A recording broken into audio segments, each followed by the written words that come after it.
મિત્રો, રાજ્ય સરકાર દ્વારા સત્તાના ચાપલુસ આવો એક એવોર્ડ જાહેર કરવામાં આવે તો ફટાક દઈને આ એવોર્ડ બે નિવૃત્ત કર્મચારીઓને મળી જાય એવા એક મિસ્ટર ચાવડા અને મિસ્ટર બ્રહ્મભટ્ટ.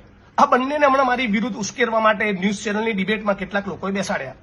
પણ આ બંને મિત્રોને એટલું કહેવા માંગુ છું કે તમે આટલા બધા નિષ્ઠાવાનો અને રાજ્યના પોલીસ કર્મી ભાઈ બહેનોને આટલી બધી ચિંતા હોય તો તમે એક કામ કરો. મારું સૂચન છે, 1 ડિસેમ્બરના દિવસથી ગુજરાતના પોલીસ કર્મચારીઓના કામના કલાક નિર્ધારિત થાય, સમગ્ર ગુજરાતના પોલીસ કર્મચારી કોન્સ્ટેબલ ભાઈ બહેનોનું યુનિયન મળે, ગ્રેડ પેનો લાભ મળે અને હમણાં સિનિયર આઈપીએસ અધિકારી દ્વારા એમનું કોઈ પણ પ્રકારનું ટોર્ચર કરવામાં ન આવે અને સાથોસાથ સમગ્ર ગુજરાતમાંથી દારૂ અને ડ્રગ્સની બધી દૂર થાય એના માટે તમે બંને મહાપુરુષો આ મરણાંત ઉપવાસ ઉપર પથિકાશ્રમ પર બેસી જાઓ.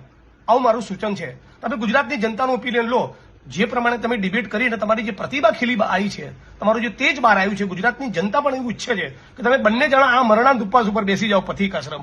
જ્યાં સુધી કે ગુજરાતમાં દારૂ ડ્રગ્સની બધી ખતમ નહીં થાય ત્યાં સુધી મિસ્ટર ચાવડા અને બ્રહ્મભટ્ટ આ બંને નિવૃત્ત આઈપીએસ અધિકારીઓ એ ગાંધીનગર પથિકાશ્રમ ખાતે બેસી જશે.